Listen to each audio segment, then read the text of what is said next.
পুঁজিবাজারে কোম্পানির তালিকাভুক্তির অনুমোদন 15 দিনে ও আইপি এবং বন্ড আবেদন প্রক্রিয়া সম্পূর্ণ ডিজিটালকরণ সহ বেশ কিছু পরিবর্তন আসছে। বাংলাদেশ সিকিউরিটিজ অ্যান্ড এক্সচেঞ্জ কমিশনের চেয়ারম্যান মাসুদ খান বৃহস্পতিবার ডিএসসি ব্রোকার্স অ্যাসোসিয়েশন আয়োজিত এক মতবিনিময় সভায় এই কথা জানিয়েছেন। বিএসইসির চেয়ারম্যান বলেন, পুঁজিবাজারে কোম্পানি তালিকাভুক্ত প্রক্রিয়া সহজ করতে আইপিও আবেদন সরাসরি ডিএসসিতে করা যাবে এবং ডিএসসিতে যাবে এবং অনুমোদনে তারা পূর্ণ ক্ষমতাপ্রাপ্ত হবে। ডিএসসি অনুমোদন করার পর বিএসইসিতে পাঠালে 15 দিনের মধ্যে চূড়ান্ত অনুমোদন দেওয়ার পরিকল্পনা করা হচ্ছে। এ সময় বক্তারা আইপিও আবেদনের বর্তমান কোনো ডিজিটাল ট্র্যাকিং সিস্টেম নেই এবং সবকিছু কাগজে হচ্ছে বলে দাবি করেন।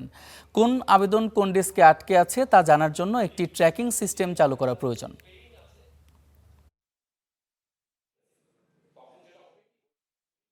ভালো ভালো company including MNC also they made the mistake of investing in some banks যেখানে তারা গিয়ে ধরা খেয়ে গেছে, কিন্তু আপনার নামটা বলতে পারবো না।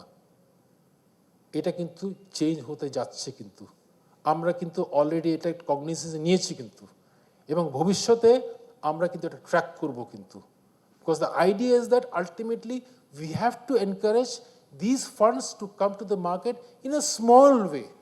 If the market picks up, এরা যেন আস্তে আস্তে আপনার আসে।